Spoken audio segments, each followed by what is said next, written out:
It's February time, and everybody knows what that means when it comes to box football. That means we're in the knockout Valentine's Day. stages.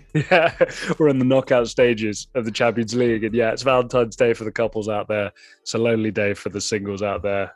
That would be me. Sad times, sad times. But knockout Champions League football. James and I, obviously, tradition around here, we're doing our predictions against one another. I'm leading James by a single solitary point right now. I've got 11 out of 16 correct so far when we talked about the teams going through the group stages. James, 10 of 16. And James, from memory, it was all from that one group. Do you remember? I think it was the one where there was the delayed game and then it got played afterwards, I think, right? That was Manchester United's group, I'm pretty sure. That's right. It was the game between Atalanta and Villarreal. Yeah, so that was a crit. So guys, when I say it's neck and neck between me and James, it is neck and neck. So yes, here we are. We're through to the kind of first stages of the knockouts here. James and I are going to go through every game, every matchup, let's say, and we're going to say who we think is going through to the next round. And James, we're not going to start off slow here. We're starting with a real blockbuster. Paris Saint-Germain at home in the first leg against the visitors, Real Madrid. The tie finishing at the Santiago Bernabeu in the second leg. James, who have you got going through? PSG and Lionel Messi, or Real Madrid, Karim Benzema, Vinicius Jr.? Tell me. The Champions League really knows how to get the ball rolling with by far the biggest game of that round overall. And this one, I'm not gonna lie, Jack, I've been going back and forth about this one. There's when we go through this list, there's obvious ones there that we don't really need to talk about. It kind of like it'll be such a shock if you see one team go through. But this one, to me, to a lot of people, is a 50-50. Now, I want to lean towards the team that I picked to win the whole thing, PSG. This is what I'm saying. But have they filled me with the confidence that they can go on and beat a team like Real Madrid? Now, this is not an average Real Madrid team. This is a Real Madrid team that I won't say going comfortable in the being comfy in the league. They were at a time, had a bit of a blip. But as an overall squad right now, Jack, I will struggle to find another team who can actually compete with this Real Madrid team overall. And I have to be truthfully honest right here. I look at this game like watching Deontay Wilder against Tyson Fury. Right. Real Madrid have everything going for them. From back to front, they look like an all-round better team than Real Madrid by by far. But PSG has what Wilder has, and that was a puncher's chance because Wilder had the knockout blow. PSG have Messi, Neymar, and Suarez. And if they are who they are, then it's hard to stop them. Suarez, and Mbappe. And if they are who they say they are, it's hard for me to bet against them. Now, because I did pick them, I'm going to go for a PSG win. Now, am I crazy confident about that? No. But I'm going to back the fact that Mbappe, Neymar, and Lionel Messi. And Messi, who hasn't scored against Real Madrid in a while, this might be his one. And another factor that we need to mention is Sergio Ramos. How ironic would it be if Sergio Ramos was the one to get the winner, or he puts on a masterclass performance? Like, I'm just going to rock with PSG for now. Bicycle kick, 93rd minute, something like that. You know what he's capable of. James, listen, everything you said, I'm going to basically mirror, but on the other side of the coin. I already had it written in. I'm going with Real Madrid. Look, the home leg being against PSG, being in Paris, I do think there'll be a slight tendency for the aura of the occasion to get to everybody a little bit, and there'll be some conservative football being played in that first leg. So I think then there is an advantage going to Madrid for that second leg.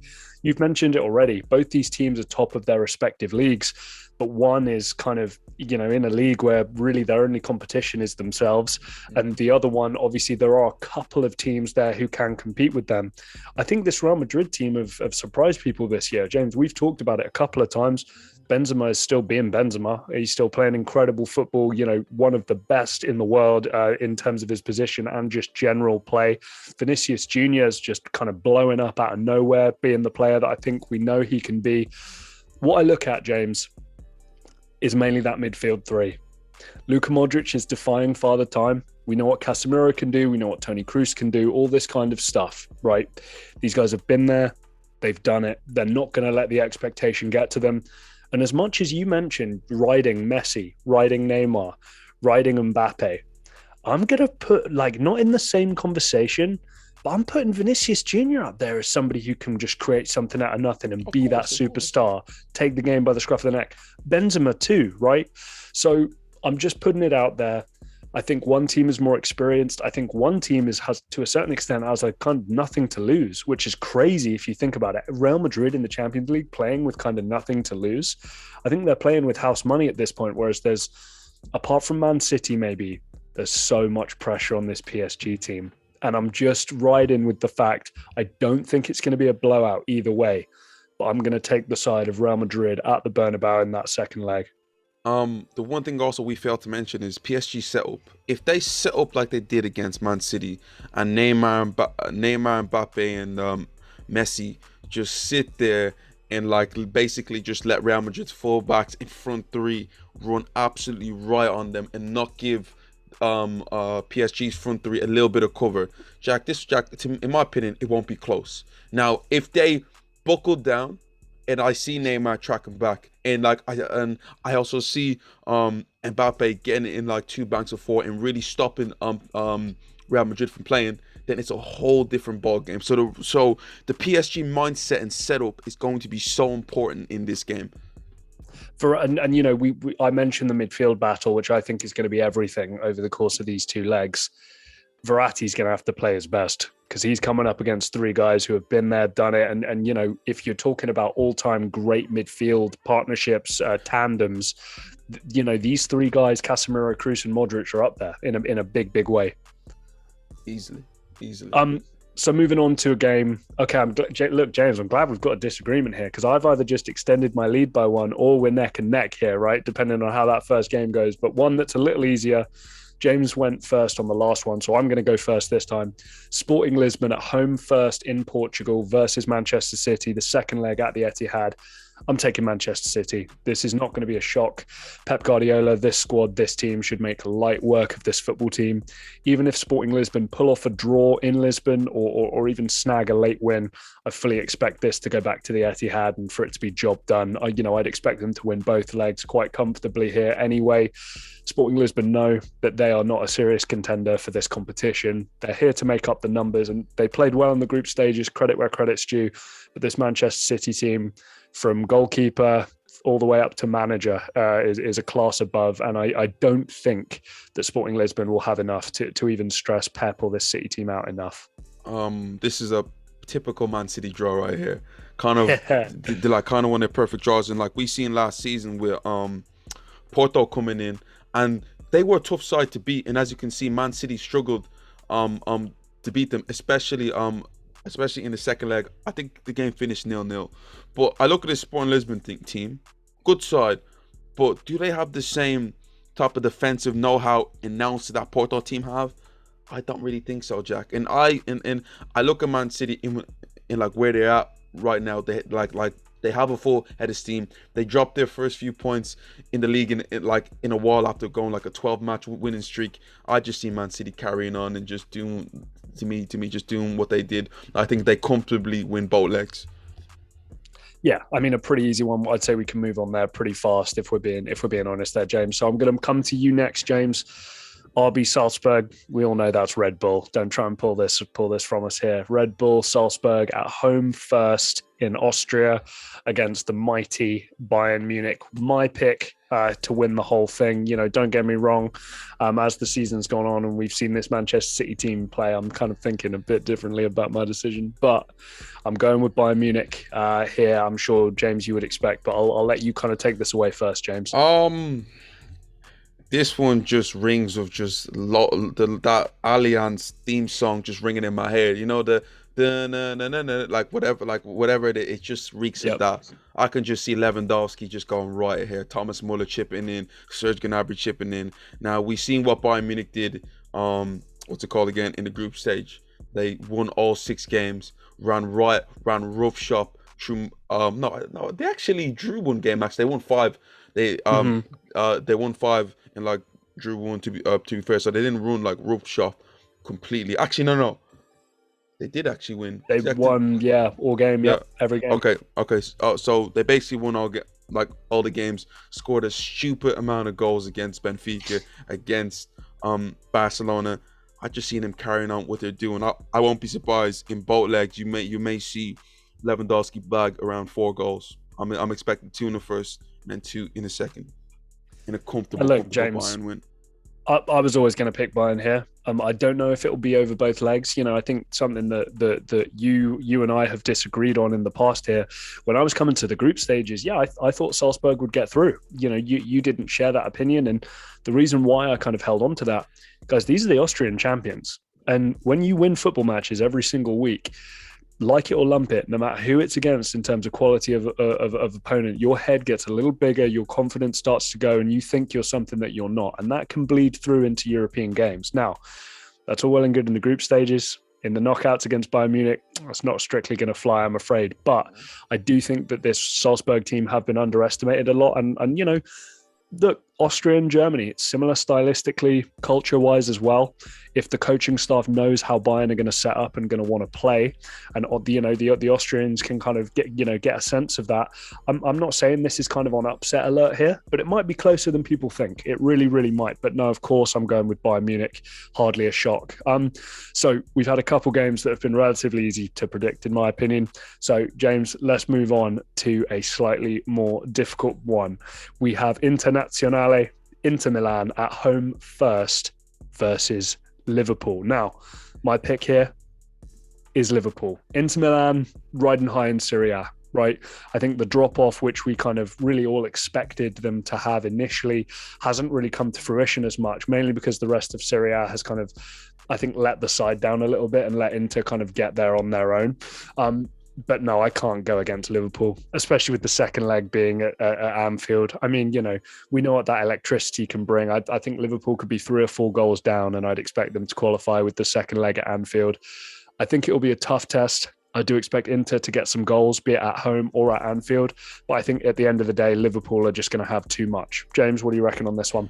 I'm not going to lie. This is more of a romantic thing than anything else. I feel like we're looking more about the history of both teams than actually looking at what the actual fixture is right now. Now, I'm a big fan of Serie A. Jack's a huge fan of Serie A. He watches it every single week.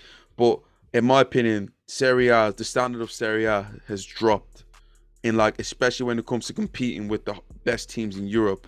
As you can see, how Inter Milan, when they were even champions, they struggled. What's it called again? Last season and also the season before that, competing against Europe's elite. I see the exact same thing happening right now. I think that Liverpool are going to look at their rivals, AC Milan, realize that we were able to beat them with our kids, basically. And I don't think Liverpool fear them at all. I think this is going to be another comfortable one for Liverpool. Now, I want to believe and I want to think, okay, this is the same Antonio Conte Inter Milan, but no, it ain't. This is Nice. to me, this is definitely not the same Inter Milan team. Still have some good players in there, but Jack, I just can't see them troubling Liverpool at all. No, and I think you made every single point that needs to be made there. Yeah, Romelu Lukaku, Achraf Hakimi, Antonio Conte in the dugout, maybe a different proposition. But for where we're at right now, an aging Edin Dzeko, you know, as the replacement for Lukaku, still a downgrade, I'm afraid. So, yeah, look, they're not going to cause them as much of trouble as before. But again, going back to that point I had with Salzburg, if you're the top of the table, you know, that ego boost that you get, that confidence that you start to play with, that can bleed into other matches where maybe it shouldn't. So James, moving on to a very favourable draw for a team from West London. We have Chelsea at home first at Stamford Bridge versus Lille. Who have you got on this one? I'll have you go first here. Again, I can come here and do some analysis on it, but again, to me, it's quite straightforward. I feel like Lille are sort of pretenders to me. Last season, they did the unthinkable and actually won Ligue 1 over PSG, which is to me an unbelievable feat. But we see what happens with that sort of thing right there. I think they end up losing their coach. A bunch of players end up, like, we all know what happens when a team is successful in like Ligue 1. players go, and also they lost their coach. And you look at where they're sitting right now in Ligue 1, Jack. They're 10th in Ligue 1. You have Yep. the defending champions 10th. How does that to me? How does that work? Yes, Doing a Chelsea. Monaco. But at least Monaco were a serious team back, Jack. They were a serious team, you know. Yeah. But you look at Chelsea right now. We all know what's going on with the Lukaku stuff and all that, and how like they failed to win their last few games, but they recently picked up form, able to beat Tottenham a bunch of times. They're beating top Tottenham everywhere they go. I've been hearing that a lot. But again, I just look at this from a defending champions point of view. Tottenham, Chelsea, it's comfortable. It's comfortable. Again, in both legs. I'll be shocked if like Chelsea don't win both legs, Jack. I don't personally. I might not even see Chelsea even conceding a goal in both legs and Chelsea going through. Maybe this might even be a game for a player like Romelu Lukaku to kind of get his boots, like maybe get one or two and just get his confidence up a little bit, if I'm being honest. Yeah, look, James, I'm not going to lie to you. When the draw, do you remember that obviously the debacle about the redraw, right? Yes. I'm not going to lie. Where we're at with Chelsea right now, I was worried if they drew a big team. I really was. I think that if they were to get an Atletico Madrid, a Real Madrid, PSG, Bayern, whatever, I wouldn't have a lot of hope. And I think if it was any of those kind of more major teams, I would pick whoever that team would have been. Lille is the best thing that could have happened to this Chelsea team in the European competitions. I think it's going to give Tuchel a great deal of confidence. Like you say, maybe winning both legs. Somebody like Lukaku, if you win the first leg by enough, you can rotate players, right? You can give certain players a break. It helps you in the league. You know, I'm not saying Chelsea are in danger of winning the league at this point, but you know, I just think that so much falls into Chelsea. This was such a favourable draw for them. And like you said, I can't see anything from Lille here. Even if Lille keep it close at Stamford Bridge in the first leg, I think it's only a matter of time back in France for Chelsea to just come through and get the winner like they need. But James, I'm worried about Chelsea later in this competition. People, screen record this all you want. Come at me when they're lifting the trophy for the second year in a row. Like I'm okay with it. I'm okay. I'm sticking my neck out there. I fear for Chelsea in the bigger games at the moment in their current form. Anything else on that game, James? Just, do you know what? We're talking about the redraw. This was one of the games that actually say the same. So in the first leg, right? So in the first draw, it was Lille Chelsea. Chelsea were one of the teams be like, what, like we want to keep it, and then they end up getting the same draw. So Chelsea, they're eating. They're delighted with that draw. So I'm glad I kind of get to go first on this next one, James. You've got Villarreal at home against Juventus. Obviously, neither team really, I think, playing to how they should be playing right now. James knows my opinion on these kind of Spanish teams with these kinds of managers here. These guys are usually hard to beat. They're never going to be kind of blown out by anybody. Games are always going to be close. And James, I've got to be honest with you. It's a little bit of gamesmanship here from me. Because I think if I was behind you on the points, I think I'd go for Villarreal. But because I'm ahead, I'm going to play it safe. And I think I'm going to go with the favourite. I am going to go with Juve. Not by much, though. Really not by much. And again, Villarreal playing at home first. I don't expect Juventus to do too much. And then I think it's going to be a bit of a nail-biter in Turin. Just Villarreal, you know, they're going to maybe try and get a free kick, win a penalty, a set piece, something in the last 10 minutes, 5-10 minutes of the game. I'm not going to rule out the shock of this round of fixtures being Villarreal. We see it all the time. The favourite doesn't go through in every single game, right? And this one, just, I don't know, upset. This one I'm putting on upset alert. And if I'm a betting man, which I am, this would be the game as well where I think you might have some decent odds and a chance at Villarreal being the ones who go through here. Where are they in La Liga? Maybe 7th or 8th, something like that. They're not doing so hot. They're 7th. But neither are Juventus, ladies and gents. Neither are Juventus, okay? Juventus, I believe, I want to say 5th or 6th right now in Serie A. They're not killing it either. They obviously have a greater deal of quality, but Villarreal can be smart, they can be dogged, and they can try and pull this underdog victory. But I'm sticking with Juventus. I'm gonna quote a classic quote from the great Jose Mourinho, football heritage. And I always look back at things to give me confidence on what's going on right now. And Unai Emery, you see what he was able to do, able to deliver Villarreal their first trophy I think ever as a as a club, beating Manchester United in a penalty shootout was great like that. The Europa League, that's his competition. I think he's won Right. it what 4 times now, 3 times in a row with Sevilla. But Jack, weirdly enough, the Champions League isn't Unai Emery's best competition. There's a difference between Europa League and Champions League football, Jack. Level's too high You for know, him. see, I wouldn't even say it. Maybe, but when like a man is very romantic when it comes to a two-legged Europa League game, but when it comes to a knockout Champions League game, Jack, for some weird reason, he doesn't seem to hit. And like you look at his time at PSG, also, it wasn't amazing. Like we all remember the Barcelona debacle. Now, Juventus are, to me, Juventus is like that 9 titles in a row. This generation is on their way out, and to me, this is like the last Yes. kick. You know, I look at someone like Paulo Dybala.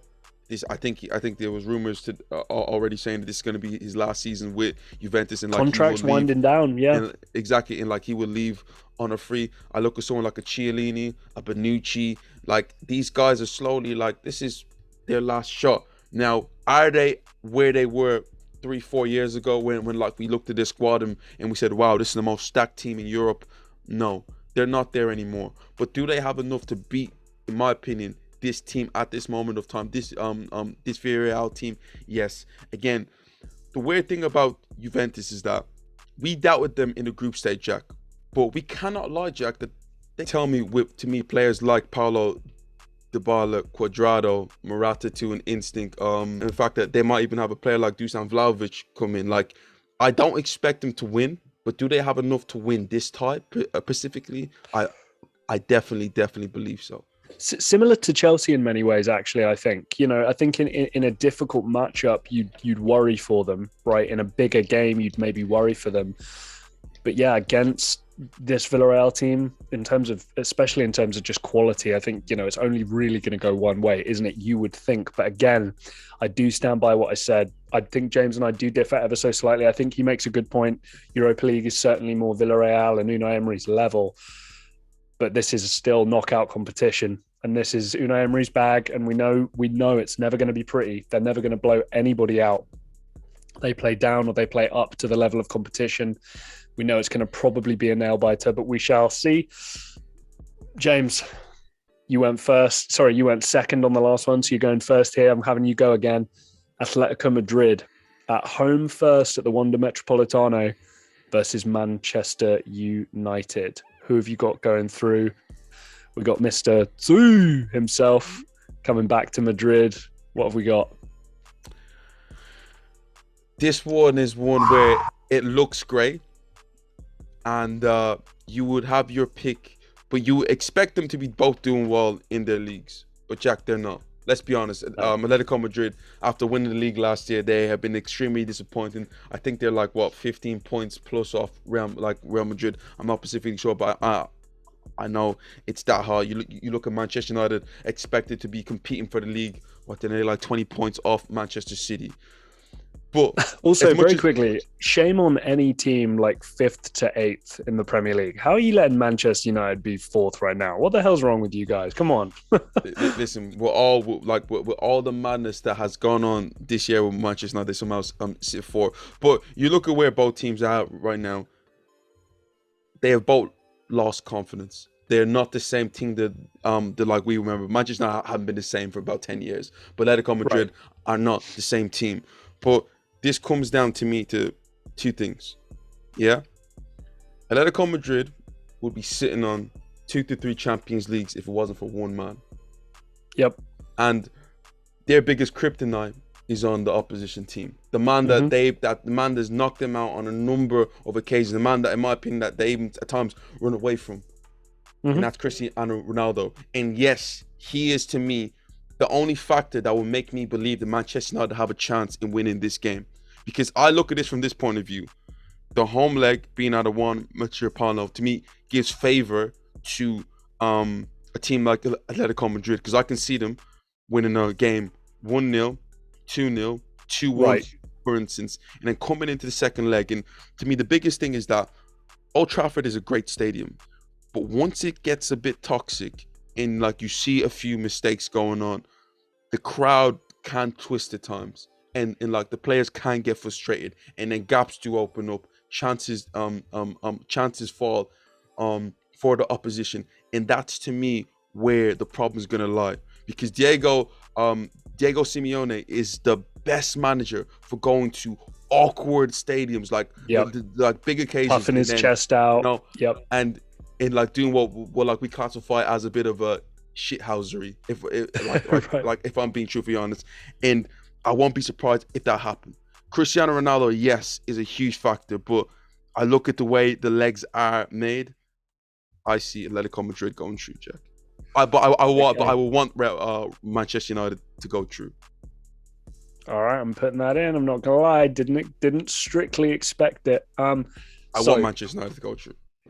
I'm going the other side here, so I'm glad we do have another disagreement here as well. It's a good one. They're two big games that we're disagreeing on here. Look, I don't have a problem with anything you said, and I agree with a heck of a lot of it. I really, really do. I think for me, I look at Old Trafford and I look at CR7, and I know this isn't the guy from 2016, 2017, 2018. I know that. I know this is a different guy we're dealing with right now. But hey, Rafael Varane, hey, Cristiano Ronaldo, this is where you earn your money. It's not necessarily the competition you were brought in for. I think, they were brought in to challenge for league titles and Premier Leagues before going all the way up to Champions League levels. But, these were two players who were key parts of the kind of back-to-back, Champions League winning squads. For me, they need to be very, very important here. Manchester United fans will expect this, especially with how Atletico Madrid are doing. Again, they're not doing kind of super hot at the moment in La Liga compared to how they should be doing. And I just think Ronaldo, I cannot bet against Ronaldo. Not against Atletico Madrid and not at home at Old Trafford. I just can't do it. I'm really sorry. And also, James, I'll be honest with you. If we're talking about Manchester United kind of at their worst, right, and at their worst is in the knockout stages of the Champions League and in fourth in the Premier League table, we're going to have to see their best at some point here. Now, I'm not saying that's going to be in 3 weeks' time, right? I'm not.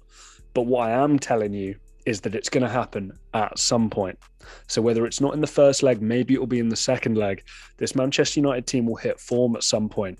And we saw at the end of last season, it was just after we'd kind of come out of lockdown and the Premier League was back. The best team in the Premier League for that kind of post-lockdown stretch of Premier League was Manchester United. They were on the ascendancy like crazy. It's what led me to thinking that they would continue that momentum into this season and win the league this year. That was my pick. It hasn't happened, right? It hasn't happened at all. What is it? Form is temporary, class is permanent, right? They kind of went back to what they were doing before. But I just think at some point this will turn around, and I refuse to bet against Cristiano Ronaldo ever again. Jack, listen, the most inevitable thing that could happen, and like probably will happen, is Manchester United chasing the game, needing a goal to win it. Ball comes into the box, Cristiano Ronaldo, 80-something minute, and that's game. Tap in at the back post. Like, Jack, it's what it is. It's his competition, right? So it's hard for me to bet against him. I just look at the circumstances and be like, listen, Atletico also due a win over Ronaldo. They've been beating Ronaldo's team so much. Come on, they eventually have to find a way to beat it. He's 36 now, or 37, whatever. I'm 36. It's like, come on, they have to beat him now. But law of averages, James. I think again, you're absolutely spot on. It probably is their time to do it. Will they do it? We will have to see. So moving on to the final game. Not to end on kind of a damp squib here a little bit, but it is me to kick us off here. Benfica at home first in Portugal versus Ajax Amsterdam. I'm going with Ajax. I learnt my lesson from the group stages. I think James picked, I'm going to double check just to make sure I'm right, but I think James picked Ajax to go through. I don't think I did. Oh, no, he didn't. But neither of us did, actually. So maybe we're both going to learn our lesson here. But for me, I think what Erik ten Hag has been able to do, I think a lot of the time you have this perception of Ajax as they're always this team who are like all average age of about 19 or 20. And they're just these young, talented, upstart kids who are always the underdog against groups of men. That's not the case anymore.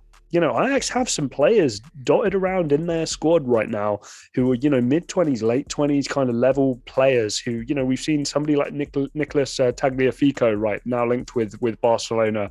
We've seen what somebody like Dusan Tadic has been able to do when he's gone back to Amsterdam, to Holland. So for me, I think there's a good blend there. We know that every single time that this kind of new generation of Ajax academy kids come in, they're just going to be slowly picked off by Europe's top teams. But I think there's enough there, and we saw enough in the group stages, and how much they're killing it right now in the Eredivisie. I'm pretty sure they've only conceded like 5 goals when I last checked, and that's over the course of the whole season. I'll have to double check that. But yeah, Benfica sitting third in the Primera Liga. I'm going to take Ajax going through on this one.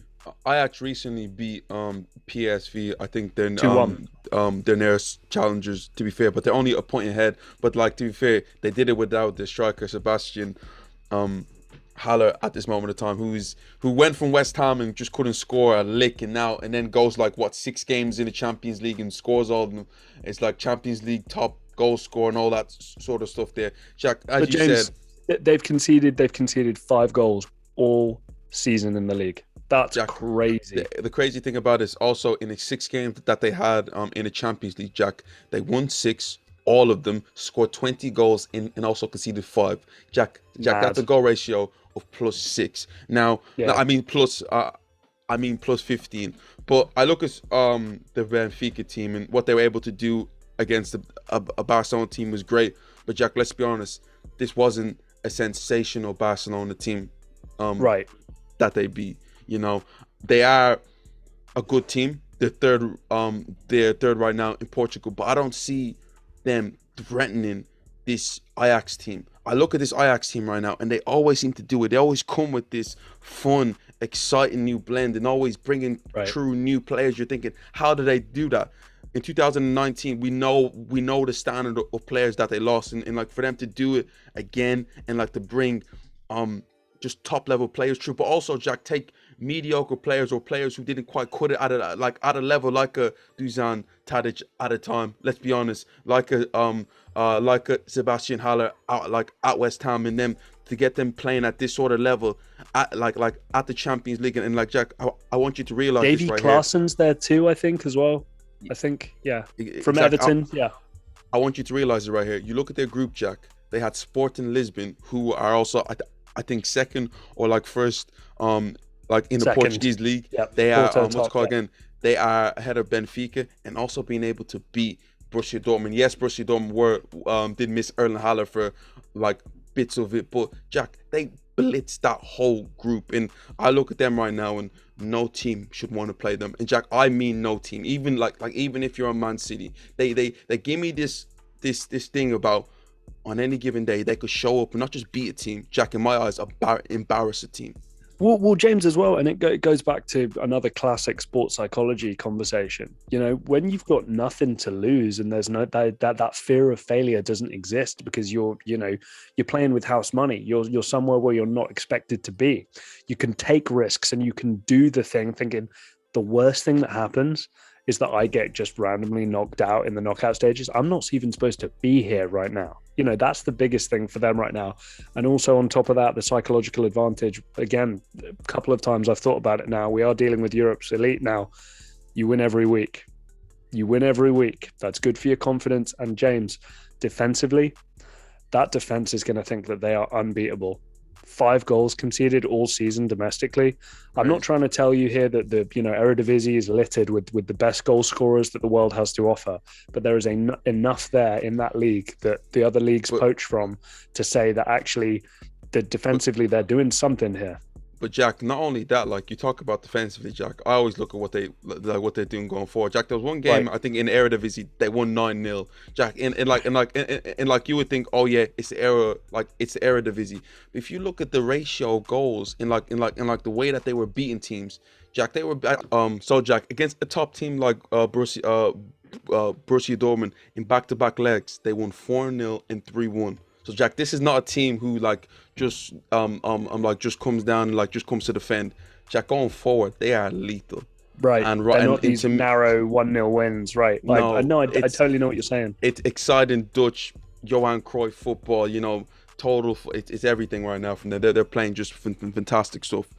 It explains a great deal why Eric Ten Hag, is being touted for a bigger job. Let's say it. No disrespect to Ajax Amsterdam there at all, but the Manchester United job keeps being brought up. Barcelona job. I know for a time that was being mentioned as well. So understandable there. So guys, that's it. That's it. The first round of knockouts are in the books. It currently stands at Jack has 11 points. James has 10 points. So guys, there is nothing in it right now. Game 1, PSG, Real Madrid. James is taking PSG. I'm taking Real Madrid. Sporting Man City. We are both taking Man City. RB Salzburg, Bayern. We're both taking Bayern. Inter versus Liverpool. Both taking Liverpool. Chelsea, Lille. Both taking Chelsea. Villarreal, Juve. Both taking Juve. Atletico Madrid, Man United. James is taking Atleti. I am taking Manchester United. And the final game, Benfica against Ajax. We are both taking Ajax. Get in the comments section. We want to know your thoughts. If you've been doing these predictions with us from the very, very beginning, how are you doing out of 16? Let us know. James and I are going to bump this up. I believe it's going to be out of 24.